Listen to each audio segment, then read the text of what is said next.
Oh, Check out the Marcus and Manny show. I hate you both right now. You guys are ridiculous.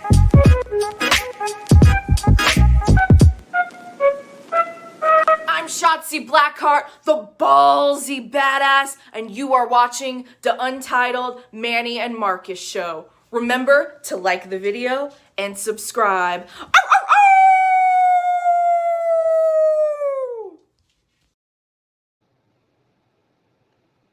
welcome everyone to the Untitled Manny and Marcus show. I am, of course, Lord Manny Hayes, and I'm joined by Marcus the Great! I'm banging all type of stuff. Finale. I don't even know how that sounds on this thing. It may be annoying and horrible, but I hit everything just to make sure I did it, just to do it. So how are we today, Marcus? Well, you know what? I'm 1 year and 1 day older. I am okay. I am awake. I'm alive, and I'm really excited to do today's show. Really excited. So, for those listening and watching, it was Marcus's birthday yesterday, and the man went to work, and I'm very much against that. All right, so the logic behind it, Manny, what else would I have done? Stayed in a hotel room alone watching Monday Night Raw to celebrate my birthday? I feel like that would be the wrong thing to do. Instead, go make some money on my birthday. You could have made some money, but I just don't like the appearance, especially because you work with the public. The chance of the public getting on my nerves on my birthday. That is my Oh, they do! day. 1 day for me. Oh, they got on my goddamn nerve. And it didn't, you know what? But at the end of the day, I made money. That's all that matters. That's all that matters. Like, I'm getting paid. I'm dealing with the public, but you know what?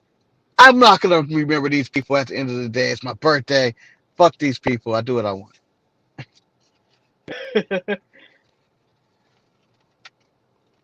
All right. So Eric has entered the chat as crime time, saying money, money.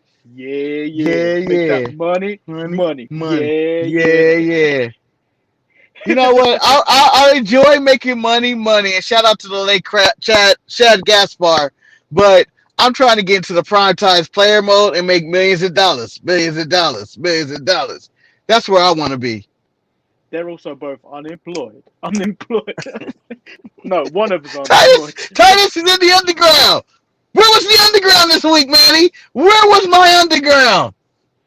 Oh, so as he's entered the chat room, Wes is here. Oh boy. He's still delusional, right? Or is he the champ, Manny? So, last Sunday, Wes and Earl York went one-on-one, head-to-head, mano a mano. Mano a mano. Not enough. That's not said enough these days. Mano a mano. Tomato. To defend El Luchador defended against Wes, the delusional champion. Yes. And I have some things to say about that. Oh no! The score was 2-1 in the favor of Wes. But due to some incidents, I feel like there is some controversy about to happen right now. Wait, the man's up 2-1. How is it controversy? What controversy could it be? So first of all, El Luchador, he was stripped a point for making fun of NXT UK. That's a law? Second of all, Wes broke the law. Wes broke intellectual property law. Oh, God. He used an image that wasn't his, and he printed it. For the shirt? Yeah, for the shirt. The shirt? I'm telling you now, if I did that to a certain YouTuber, I'd be copy striked. And we wouldn't be able to produce anything. And then, Marcus, we've got another thing. Black man can't have nothing in front of this commissioner. What's going on, Manny? We've got another thing. There's people calling for Wes's head. So if you check the promo video for the DSPN Pick'Em Challenge for Clash of Champions between Miz and Luchador, if you look down in the comments, we have various comments claiming I should cash in on Wes. So Chris Garner from MCM fame said Nia Jax not being on the show is 5-star quality. Someone called TA said cash in the Money in the Bank money. Nia not being on the show instantly made it 5 stars. These people have no judgment on that. These people have Nia Jax has a real 5-star, man. You can't do that to Nia. Silly Elia said Nia Jax's non-existent match was a 5-star. 5 stars, I'd say. And then Erica L. Manny should, if he hasn't already, cash in that Nia Money in the Bank clause because old man Wes isn't clear to compete as his delusions are clearly signs of dementia. What? What? These are all new names in the comments, and there's part of me to feel like, Manny, you made these people up. I wish I had the time to make people up. What? Two, Nia Jax not being on the show does not give her 5 stars. I feel like somewhere, even though I don't trust the credibility of Meltzer, but that just distinguishingly destroys our credibility to our ranking of matches when Nia Jax not being on the show is 5 stars. I may agree with that, but I don't know if that gives you cash-in capabilities, Mr. Commish. So, we have come to a decision. I feel like it was not a we in this one. I'm not cashing in. The people want me to cash in. The people have spoken.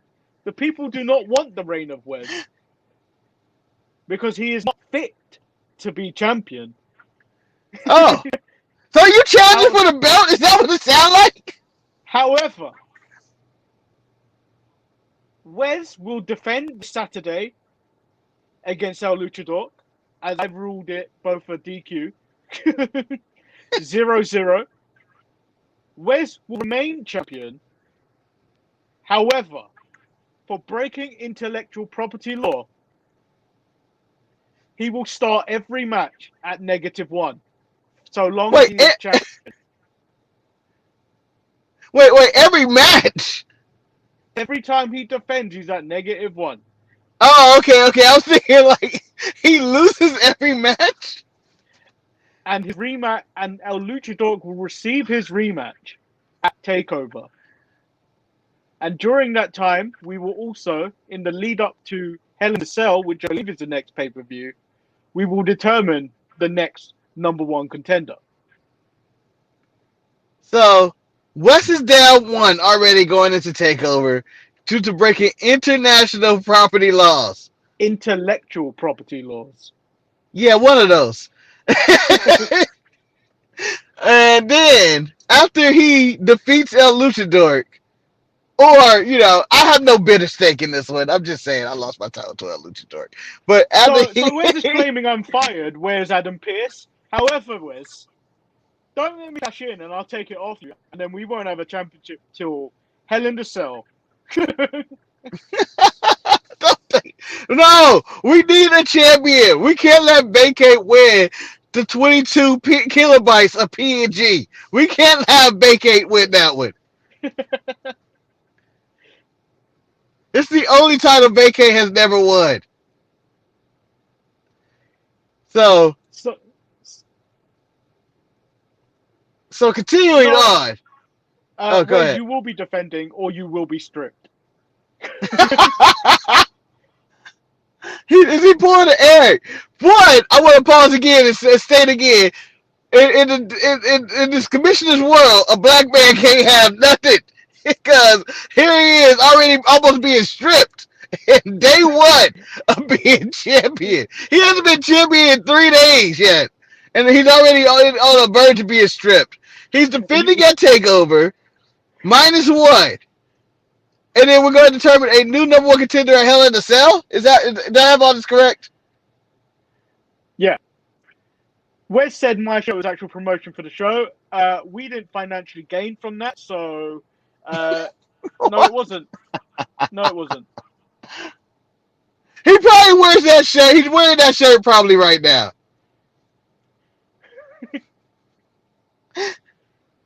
Oh man. You know, Mr. Kamish, I believe you're becoming more and more corrupt by the day. I mean, with absolute power, corrupts absolutely all the time. Wes, you want that? You want the actual title? You gotta pay for it. You gotta pay for it. In America, that was money, people. That was money he was flashing. It wasn't candy wrapper. It was actual money.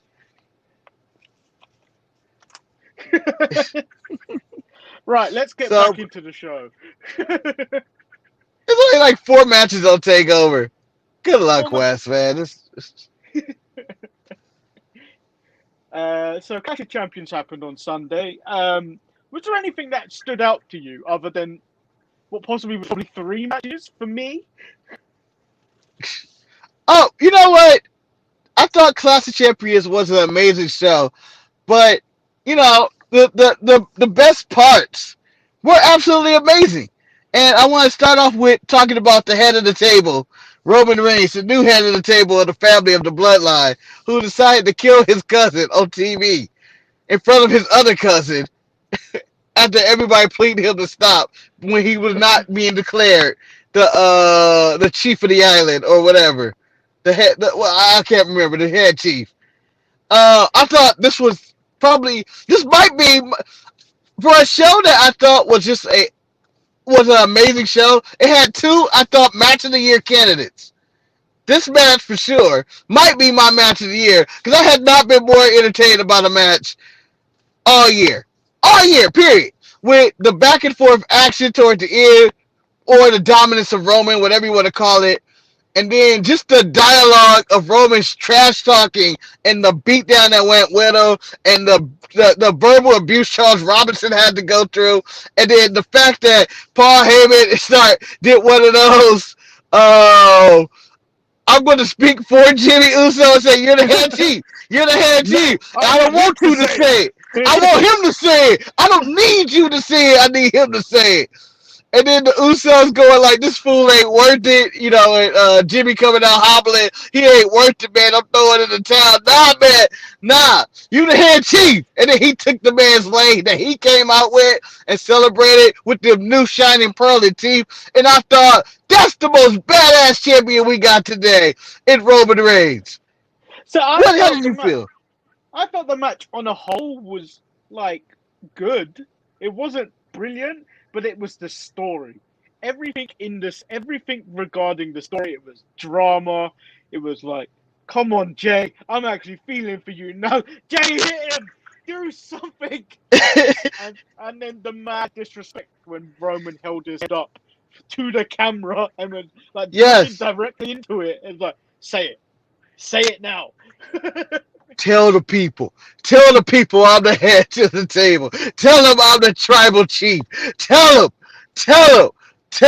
And they just continue to hit. And I'm like, man, just the production and the thought behind all of this was absolutely amazing. This was television. This was theater. This was amazing drama. So and also in the comments right now, you got Eric saying he's the head of the table and the tribal chief of the sharpshooters. He's not. He can't put food on the table because he's gonna eat it. We know how every sharpshooter episode ends. Okay? And you can't say you're the head of the table when you only get 20 views on your video show.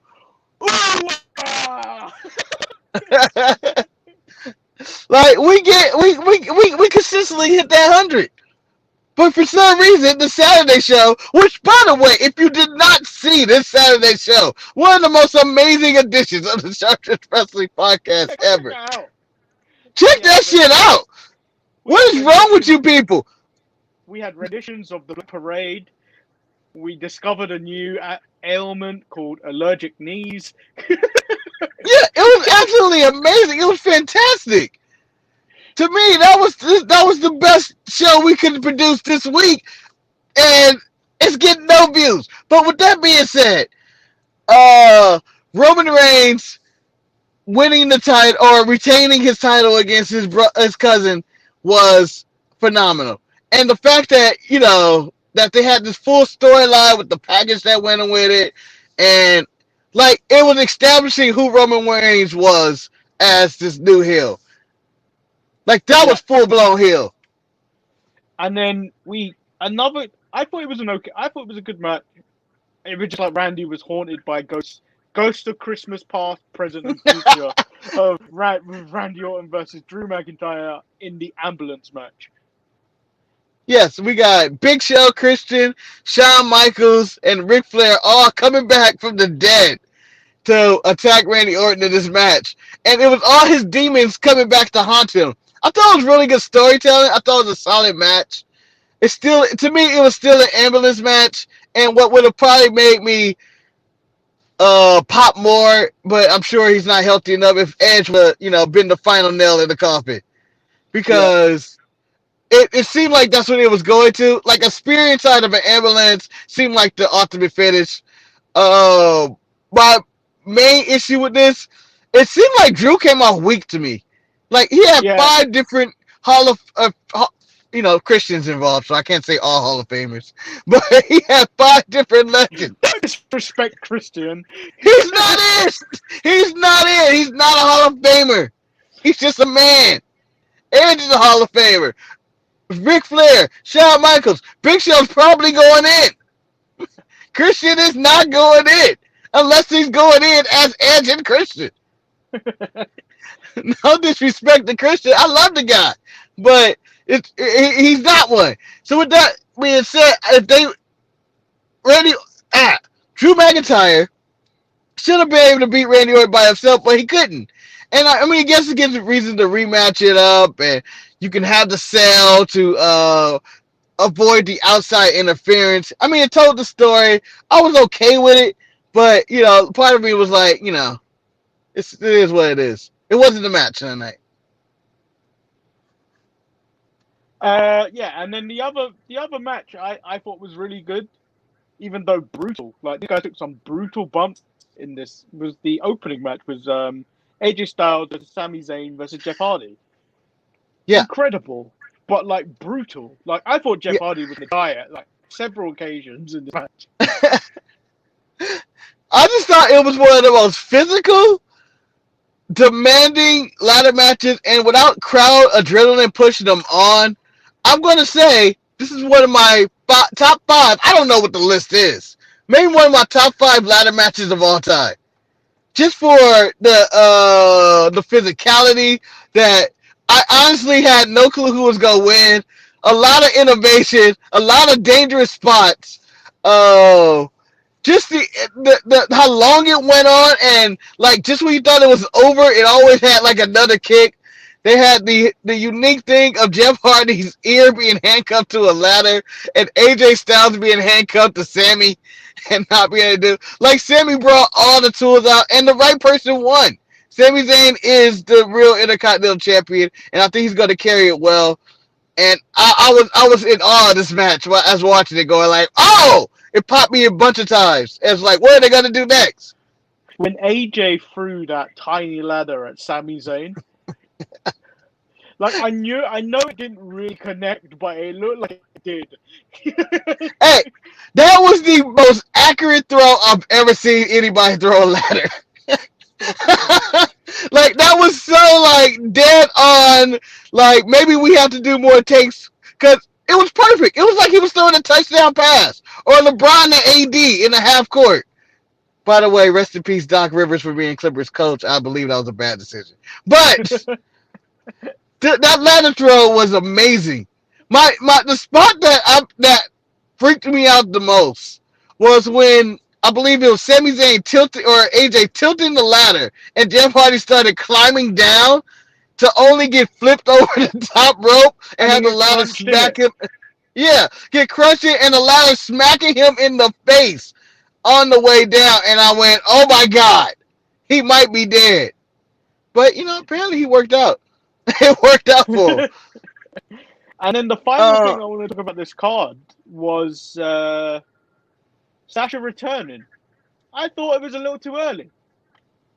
It was a bit early, but the quote a wise man in our group chat: never underestimate the power, the pure adrenaline that I need to whoop somebody's ass. I And know, she but did. like, if I saw someone coming at me with a necklace, what's the first thing you're doing? Throat punch. I moved to the left. I watched enough Billy Kay to know a throat punch is worth it. Honestly, I moved to the left to make her turn her neck and then do the throat punch. Oh, COVID attacked this show. I mean, we didn't get Nikki and Bailey. We got Asuka Bailey, which I thought was a suitable substitute. Although I knew it wasn't going to have either a finish or something along those lines.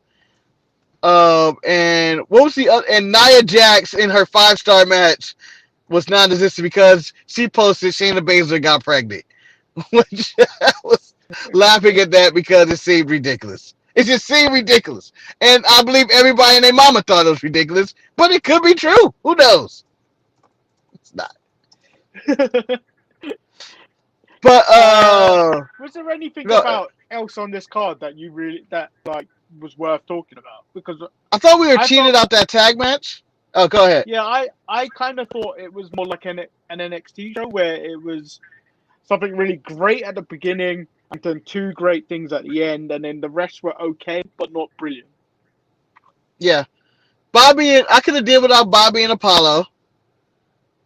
It kind of just happened. It was nothing really special about it.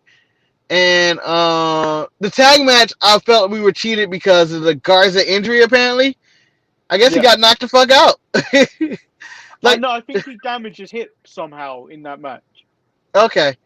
Because I remember seeing it and going like, this is a weird spot. And you just hear Andrade, tag me! Tag me! And then it ends and Andrade's kicking out before the 3 and they just ended it because of the Garza injury. I feel like there was a better way to handle that, or communicate the Garza or the Andrade that we're ending it. Yeah.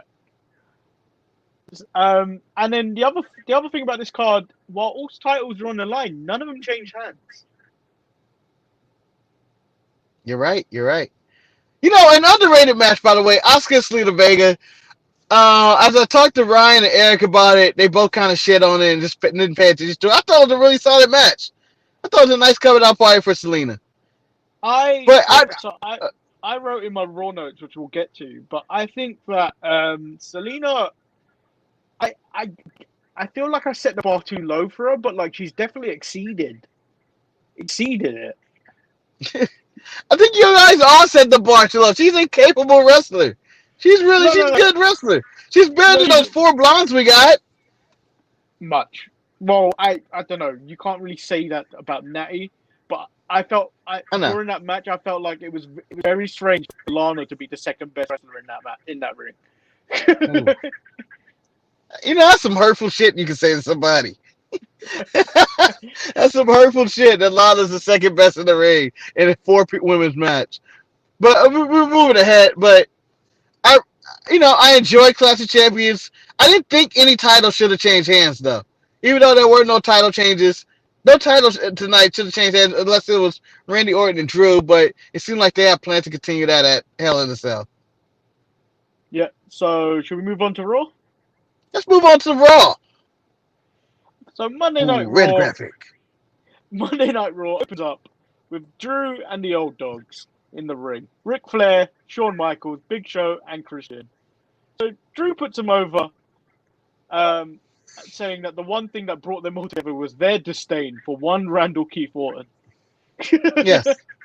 Randy Orton appears on the Tron, a bit bitter. It's not over until I say it's over. You think you went through hell at Clash of Champions? Brother, you have no idea what hell is, but you will. I won't be finished with you until I am WWE champion. He just walks out with his bags and he looks all depressed about it. Yeah. He's like, fuck you, man. Fuck y'all.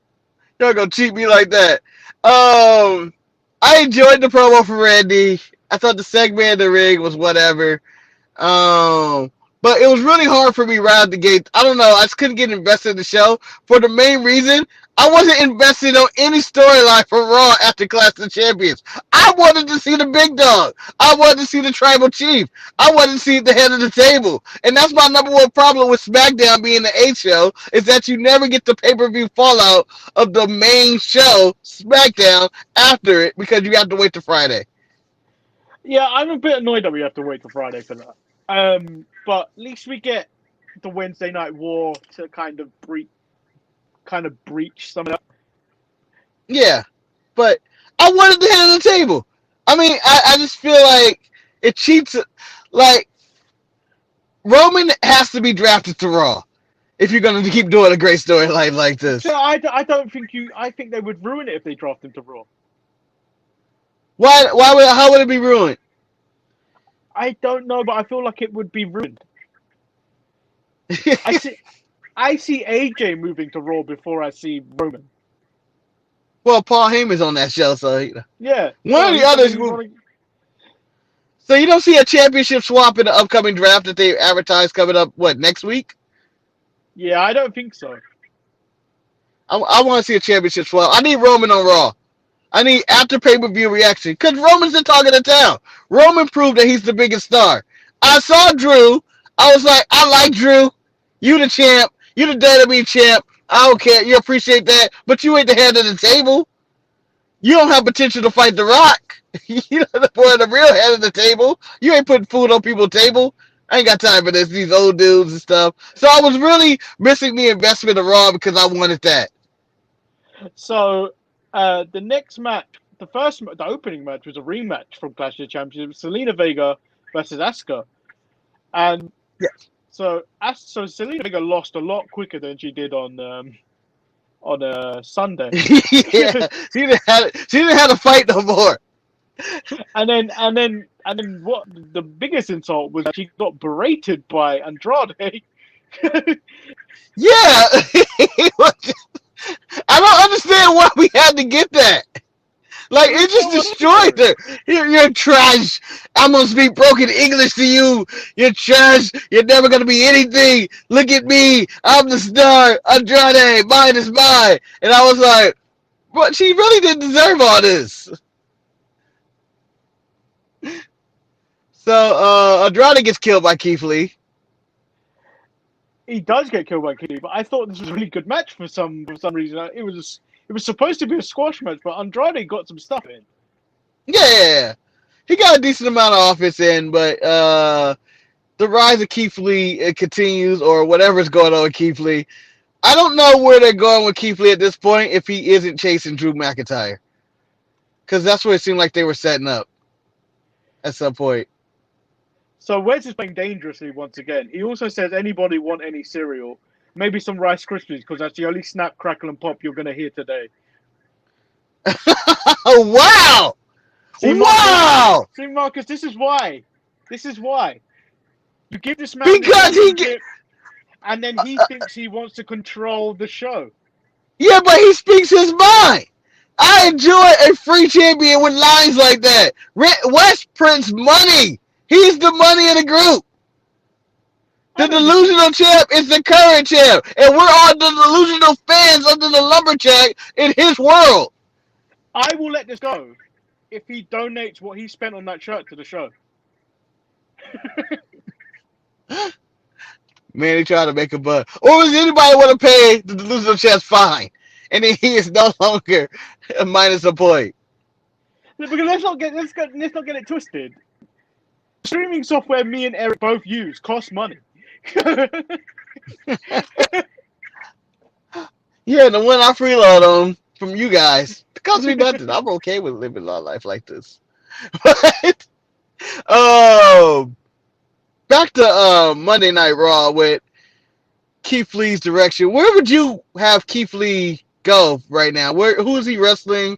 What's the storyline? What's the happen? Does he go after Slapjack and them and Retribution, who are out with COVID because apparently another outbreak is hit WWE?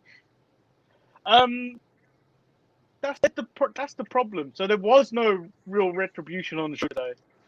There was no Underground. and there doesn't seem like there's anyone for Keith Lee to really move into.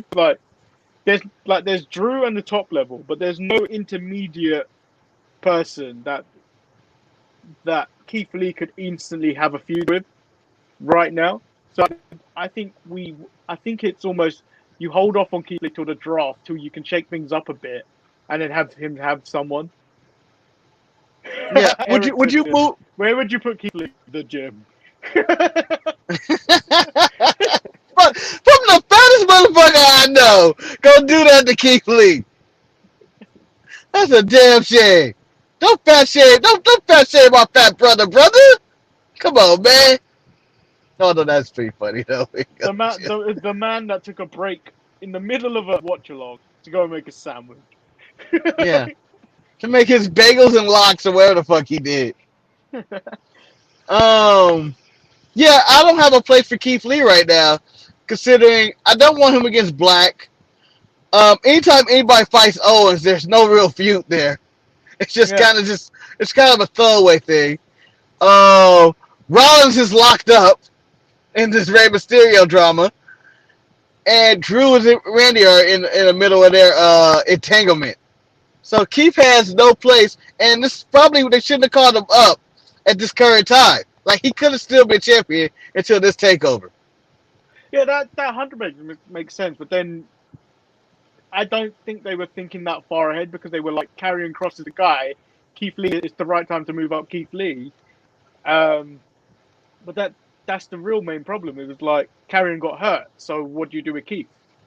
Yeah. And they were like, we only decided to move Keith, so we can't just bring him back. Would you? Do you think they would do something like that? Those promos are advertising somebody coming back in the title on hiatus. Does he go back and just get his title? I don't think so. I still think it's going to be Bobby Roode for some reason. Well, Bobby showed up on Raw this week, so it can't be Bobby. There only leaves one. As someone brought up, I think it was Eric on the Saturday show. He said Bo Dallas. No, I said Bo Dallas. I thought it was Bo. Oh, it was you. I don't remember. You got a Bo leave. Yeah. So I don't know what the plan is on the Raw, but we had the Rey Mysterio family drama, in which they were on King's Court. Show. My favorite thing. 19-year-old and legal. Aaliyah showed up, and apparently her and Buddy Murphy had been spending a little bit of time together or whatnot, or talking. And she claims he is not like Seth. He is a gentle soul. I don't know. I don't even think she said that, but. And Rey Mysterio and the family got pissed off at her, and then she stormed out, only for the match between Dominic Mysterio and Buddy Murphy, where Dominic got aggressive. Yeah. So I thought it was really funny that the moment Seth put up the screenshot when Murphy slid into those DMs. Yes. He went savage. He went and told him, "What are you so upset about? You done this to yourself. I didn't do anything." To be fair, who leaves an unlocked phone lying around anyway? Buddy Murphy, a man with nothing to hide. Nothing to hide. He had nothing to hide. He didn't think it was going down. Who the fuck is Seth to go through my phone? It's cool, man. You picking my outfit and you telling me to dress a certain way in certain suits. But man, you don't be going through my phone, man. We ain't close like that. We co-workers. So, what do you rate Seth's pettiness in this and Buddy? Is this leading to Seth Buddy, right? That's all it's leading to? With the Mysterios being phased out? I think so. If I was like Seth, if I saw an opportunity to get one over, I would take it. Yeah. Now, would you go with Seth versus Buddy, or Seth, Buddy, and Aaliyah being his latest disciple? Because they can't lead it to the dark side on this one, because Rey Mysterio and Dominic ain't helping by calling her a naive little girl. I would have a go to the dark side. I honestly would have Yeah. a go to the dark side for a bit, Yeah. and then obviously do that turn where she's like, I lied. Yeah. Maybe I'm not just a daughter. Maybe I'm Eddie's daughter as well. I lie, I cheat, and I steal. And hits the Mysterios in the nuts. But I don't know where this goes if she does that. Like, what do? They can't fight her. They can't stop her. She's a grown ass woman, apparently. Can't make her not hang out with them. So moving from the King's Court, we went to the boat and Lana Oh boy. versus Mandy Rose and Dana Brooke. What the fuck? Why was this even on? Why? Who asked for this? So SmackDown traded Mandy Rose and Dana Brooke. What did SmackDown get in return? I'm assuming Draft picks. A broom. A broom. Get some broom. Maybe some cash consideration. Maybe an ad for Papa John's. Who knows? A tuna sandwich. Exclusive Lana TikTok shows. I don't know. Like, it seemed so like random, and I saw this team and they were like, we're gonna be a tag team, and they and I was like, God no. Is this why we broke up the Iconics? Yep, This is 100%. not the way. This is not the way. So now we have Kevin Owens versus Aleister Black. Who's no longer blind. Well, he's got a black iris eye, which looks evil. Looks like he's ready to spawn out or something. So Aleister Black's got new entrance music. I don't even know how I feel about this music yet. I miss his theme song, the original one already, but I did kind of dig it as this being a new. I just think he needs an interest to go with it. He kind of just walks out, and it's just playing. And then in his promo, he asked Kevin Owens to ask his son about betrayal. So I was just like, what happened here? It was like, what the hell happened here? This escalated to his family. I think they tried to make it personal. I don't know, but I feel like all the Kevin Owens feuds are just going flat. And why he needs to be the guy on NXT, not Bo Dallas. He needs to be the guy that goes back to NXT. Well, the problem with Kevin Owens is he's such, and it's not a bad thing that he's doing. It's that he's such a family man that if things go sour in terms of the pandemic, he's going to go home and look after his family. He's going to be with his family to reduce the risk. So you can't really, when you know that, you can't really put Kevin Owens in such a big program, knowing full well he could be gone in a couple of weeks as the situation gets worse. That's true, but I just feel like there's something more you could do with him.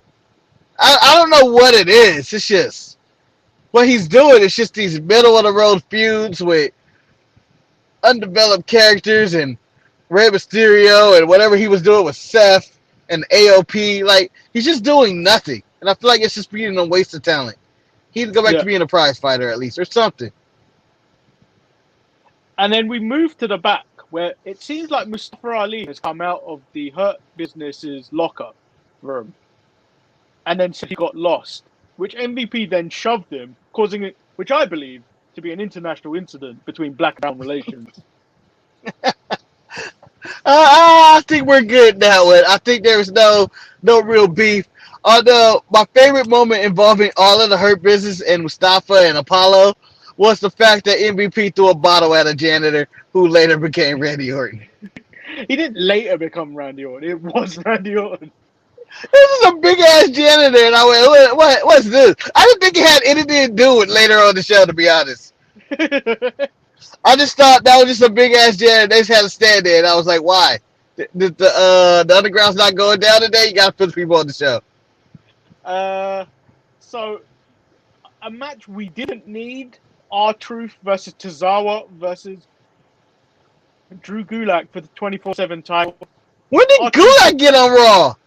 Yeah, I know. And then R-Truth wins with the attitude adjustment, paying tribute to his idol, John Cena. that made me laugh. That made me laugh that he did the AA. But other than that, I was like, I don't need this. And at this point, all the Raw, I'm just going like, this is a bad Raw. Everybody's taking the night off. Well, I don't feel like Raw's brought it any time in a while. Well, I feel like there's been some solid shows. This one wasn't even solid to me. It was just a long 3 hours. Like, it's just too long. And I'm watching it going like, this is never ending. And they have nothing really planned for the show other than what they wanted to do at the end. So Murphy then faced off against Dominic Mysterio. The match was okay. It was basically leading up to Dominic finding a kendo stick, conveniently placed under the ring, and then out comes Aaliyah telling him to stop and not do it, saying that Murphy is different. And from that distraction alone, Murphy rolls up Dominic for the win. And then Dominic then hits Murphy several times with a kendo stick, to which Dominic tells Aaliyah that her daddy was right. She is naive, leading her to slap him. And so all of a sudden, Aaliyah is Stephanie. She's going to the dark side. And they're gonna put her over the ring, over a shark cage, and throw it over. Dominic Mysterio has yet to win a match. I think he got like one victory ever. He beat Buddy on Raw. Yeah, and then Buddy got his wood back on the debut of Aaliyah. I feel he's solid, but I think it's time they need to get away from this feud with Dominic and Seth and everything, and just have people go and do it. Have them chase after the tag team titles. The Mysterio father-son combo against the Street Profits. I don't think they meant for this to happen, but I think Aaliyah's turning into a star. She is! And I don't think that was the intent, because I thought that the intent was get Dominic over. But it feels like Aaliyah has stolen the spotlight. It's like Vince is like, hey, Ray, you got any more of them kids? I'm taking Aaliyah. Like, she's going to still, like, Dominic is about to become Jannetty. He's about to become David Flair. Aaliyah Charlotte Flair. That's what's getting ready to happen. I see it. She's the star. And then, so this was then followed by the Hurt Business versus Apollo and Mustafa Ali and Ricochet. MVP opens up a promo with Cedric was sent to Hurt Business boot camp, which I don't even know what it is, so he doesn't make the same mistakes he made last week. Is that just basically going in the room with Bobby Lashley and get beaten up? Yeah, I'm assuming he got COVID and Big Swole has COVID too. Probably. But AEW don't ever bring it up. Their COVID, WWE tries to hide theirs. Everybody stop it with this COVID. Just admit what y'all doing. Y'all in Florida, they shouldn't be opening up in Florida. That's why everybody's catching it. The entire Retribution team got COVID as they flickered their lights in this match. Well, there's also a report out there that WWE are looking for an outside venue once their contract with the Amway Center is done. What, to do like an actual real show? To do a real show to be a bit like how AEW presenting their show, which I think is the wrong idea. Yeah. It's wrong. You shouldn't. I mean, again, America, especially Florida, we are not ready.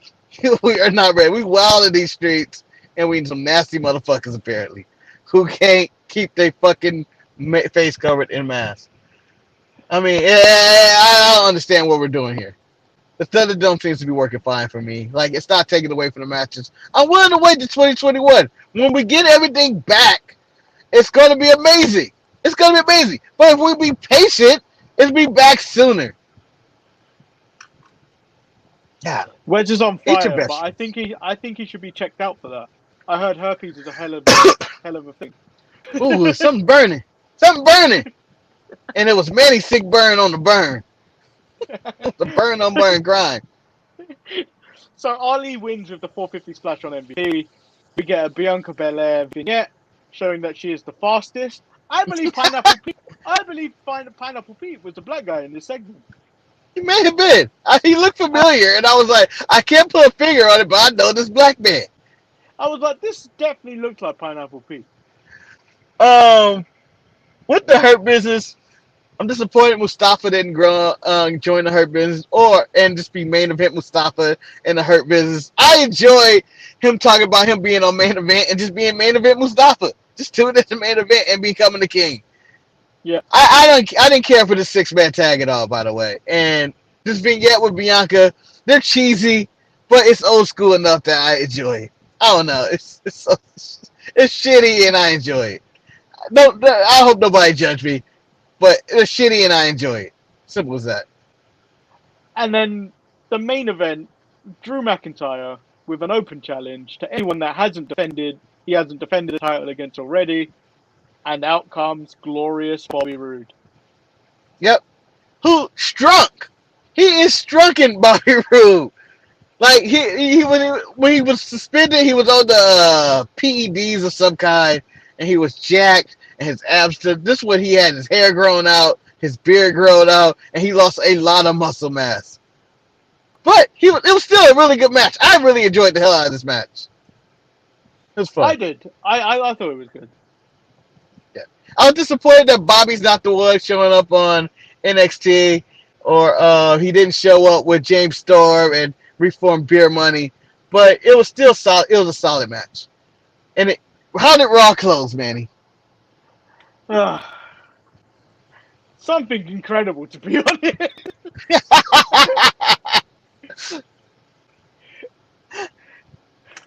So we see a janitor walking very slowly and methodically in the back.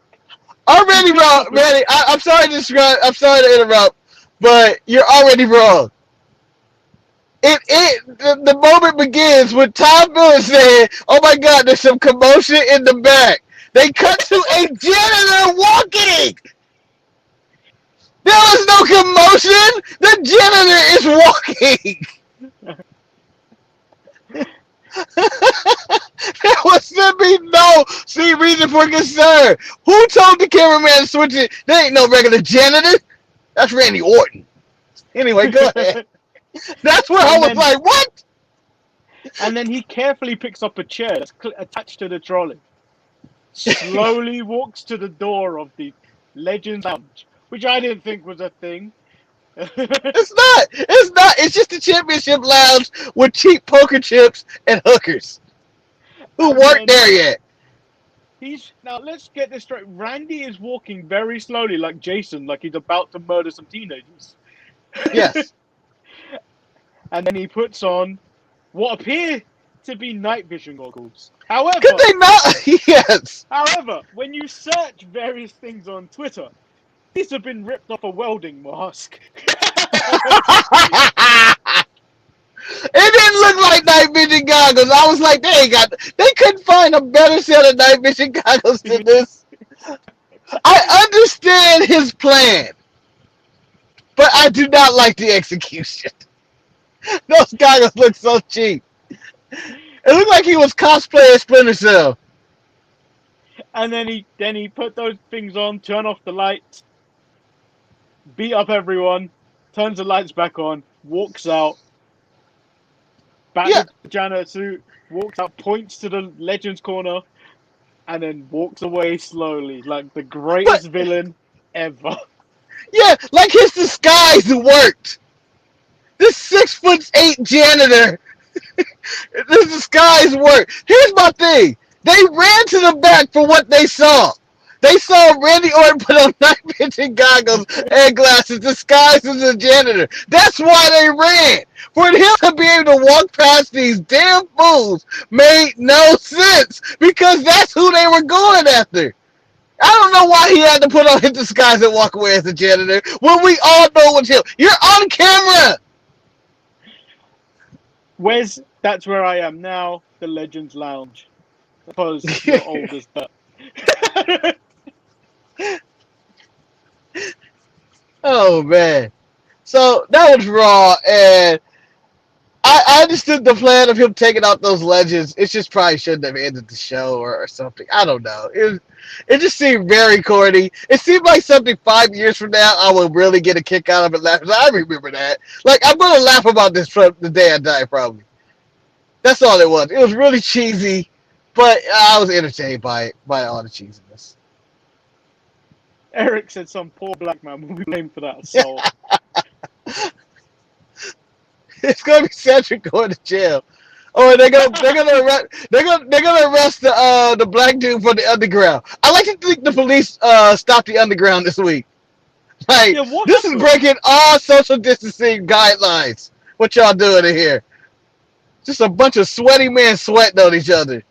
Where is the underground? Was that canceled because of COVID, or was it just canceled because it's canceled?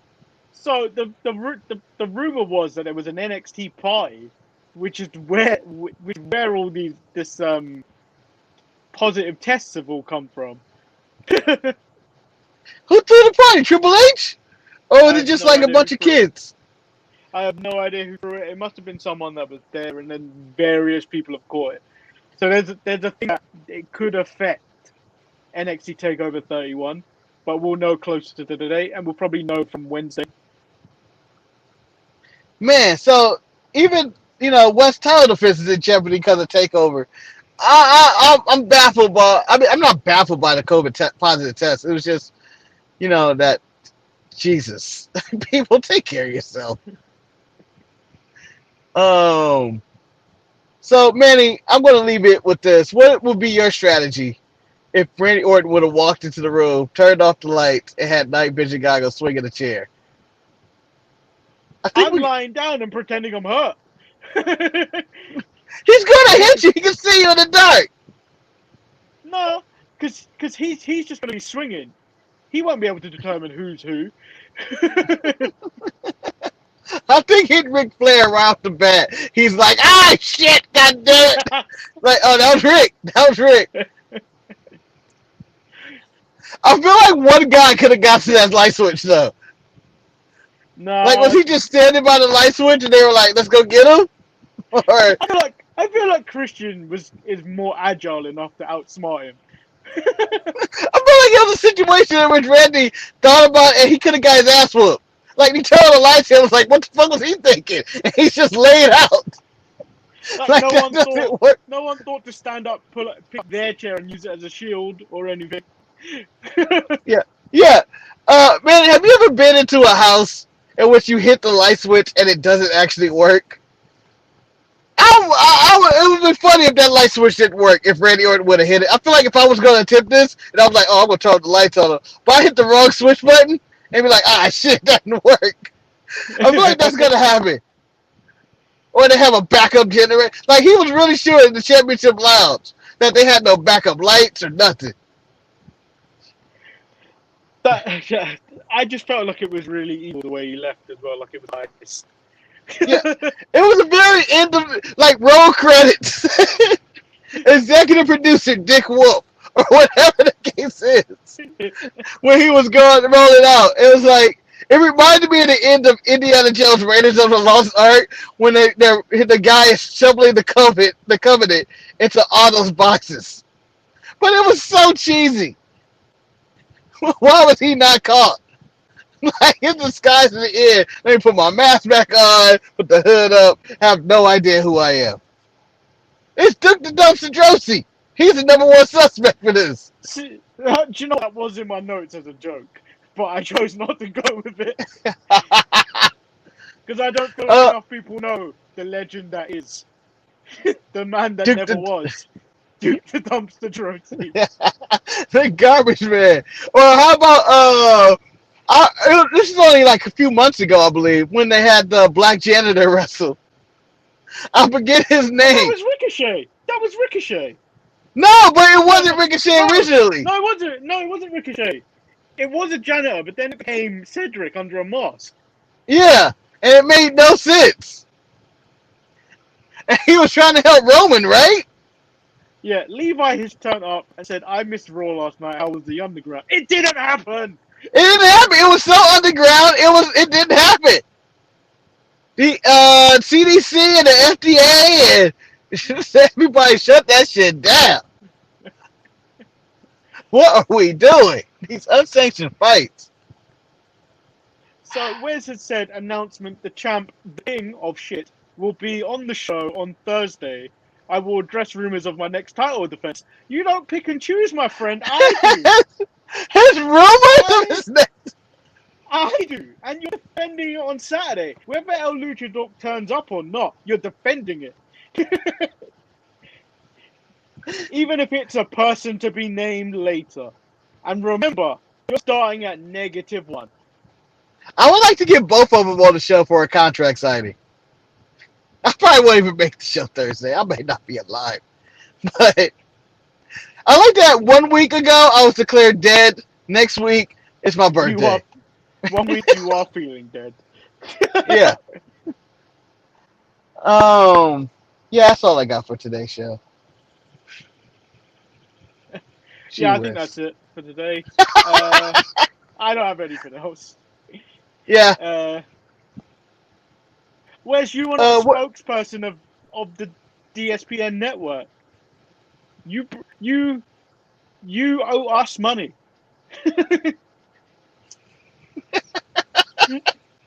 Where's our money? That's gonna be our next shirt. Where's my money? Where's our money? That would be a great shirt. But yeah, join us Thursday for our next edition of the Untitled Manny and Marcus show, where we discuss the Wednesday Night War and all the crazy shit that goes on with that, and how NXT will be a better wrestling show, but AEW will get the most views. That's what always happens. Oh, Emo, you're not the only person that likes Raw Underground. You're not alone. Marcus enjoys Raw Underground. I enjoy it. And you know what? I feel like it's a fun little show in between a giant... Like, it not being there on this Raw, I felt it. Raw felt longer, and I was looking at the same shit for 3 hours, and it didn't switch up, and I didn't have... You know, it could be improved, but it is a change-up in that long-ass show known as Monday Night Raw, which needs to be cut in half. Jesus Christ. So before we go, Levi has asked thoughts on Doc Rivers. They are calling Paul George Layoff P on the street. Layoff P is one of the greatest nicknames of all time. My thoughts on Doc Rivers is I don't agree with this firing. I don't agree with firing somebody unless you can find somebody better, and I don't think there's a better coach out there other than Doc Rivers. He's a leader of men, and the problem with the Clippers this year, quite frankly, is that they fucked up. They fucked up, and they didn't have it. They voted not to play anyway. Kawhi, didn't step up.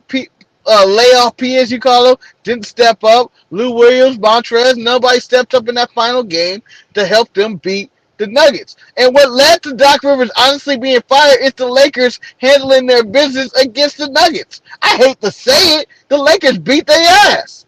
They made them look like chumps. It was like watching an AEW match where people going back and forth for a little bit, only for them to show up on Raw or SmackDown and Dabba-Kato beat you in the underground in 2 minutes. That's what happened. That's what happened. Doc Rivers fired on my birthday. It's the lowest point of my life. It's not. It's not. He thinks they'll be back up a truck for Pop or Steve Kerr. Steve Kerr isn't going to stay in Golden State. Pop ain't leaving San Antonio. I don't see any of those going. And I don't even trust Steve Kerr as a coach. Like, he hasn't done nothing with the scrubs he had last year. And Eric chimes in with, they focus on the Lakers instead of their business.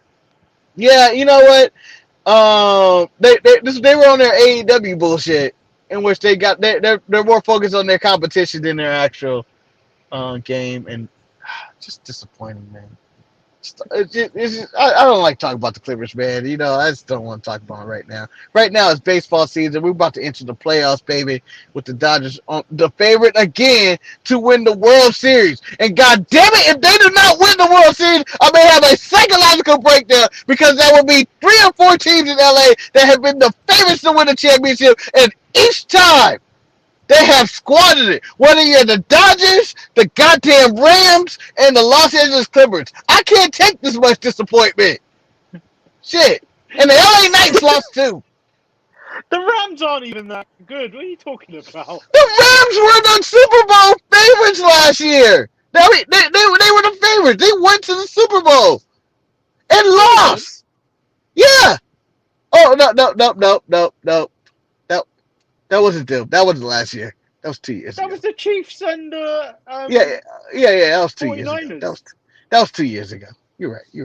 But they were the favorites to come back again this year. Okay? I'm just saying the Rams should be there, but they lost this week. And all I can say is go Green Bay, go Pack, go. Let's go Aaron Rodgers. Shit. Oh, don't even talk about football with me. Oh, Jets, Jets, already out the playoffs, huh? It's like week 2. Realistically, at the end of last season, they were out of the playoffs. They were never going to be. Like going into week 1, I knew for a fact we weren't going to be. We were going to be bad. I didn't think we were going to be this bad. Ooh, I saw the stat line. Was it yesterday or the day before? Whenever Sunday, and I went, "Ooh, Jets don't look good this year." And then Sam Darnold didn't look good. And then I think this Thursday it's the Phillip Bowl between the Broncos versus the Jets, both 0-3. Yeah. Although I respect the Broncos for putting up the South Park characters in their crowd, but that's the only thing they have going for them all year. That's it. So once again, Wes is playing dangerously by calling me a scrub. Do I dare take another point off, making it the inevitable impossible? No. Let the trash talking continue. He hasn't laid hands on the commish yet. That's when we start really getting serious. No, if he continues, I'm stripping him. Champions are meant to conduct themselves with prestige and eloquence. I feel like Hell in a Cell should be the commish versus Wes. That's what it seems like we're building to. No, and he's trying to get himself onto the show. You are asked to be on the show. You do not demand to be on the show. I say, like it's a fucking given right. Hey man, it's America. It's America. You can't take away his American rights. I support our champ, and I support his reign, and I believe that we are now the delusional crowd who are fighting against our heel champion right now. He is the head of the table right now. Wes, I'm telling you what's going to happen Thursday. You may be allowed to come on the show, but I hold all the power to kick you out because I run the shit, baby. He's corrupt. He is completely corrupt. I mean, maybe if you guys pay for it. Honestly, any donation over $200 gets you the belt. That's a new rule. Automatic champion if you give $200. I would have been a title, the money title, just because you donated or bought a t-shirt. Yeah, unlike Wes, who made his own. Make sure you help support the show, unlike Wes, and go to www.swordfrontier.com/DSPN and check out some of our merch and pick up the Untitled Manny and Marcus shirt. It's a great shirt. Yeah. Is that a new shirt down there with the giant logo? Yeah, that was the one. I can't remember which listener bought it, but Eric had the photo up for. Oh yeah, it was Michael, right? Yeah, Michael. Yeah, I was half asleep when that happened. I honestly, I couldn't see it. Remember, I was watching on Skype, so I haven't been able to see the any. And I didn't watch. I'm gonna go back and watch this. I don't watch this shit. But I might buy that shirt. I may donate to the show and buy that shirt. Do you know what? Hell in the Cell. I think it's gonna be a fatal 4-way match. How did we get the 4? It's easy. Eric. Whether Eric decides to want to throw his name in the hat, we've got you. We've got El Luchador. I'm in no condition to fight for titles in my current state, Manny. I can't even pick my outfit for which day I'm going to wear to work. That's how tired I am. Let alone pick some wrestling matches. I'm focusing on the Survivor Series challenge, which I'm putting together, which will lead to the No One Contender. Or something. I'll figure out how that's going to work. But time is slipping away, man. Just you know, yesterday I was 35 years old. Now I'm 36. This is hard. I'm aging by But the it was your day. birthday yesterday. It was your birthday yesterday. You were 36 yesterday. Oh yeah, that's true too. That's true too. You're right. You're right. Yeah. See, don't even know what day it is anymore. All right, let's end this shit. Like, subscribe, check out our merch page. Yeah. Peace.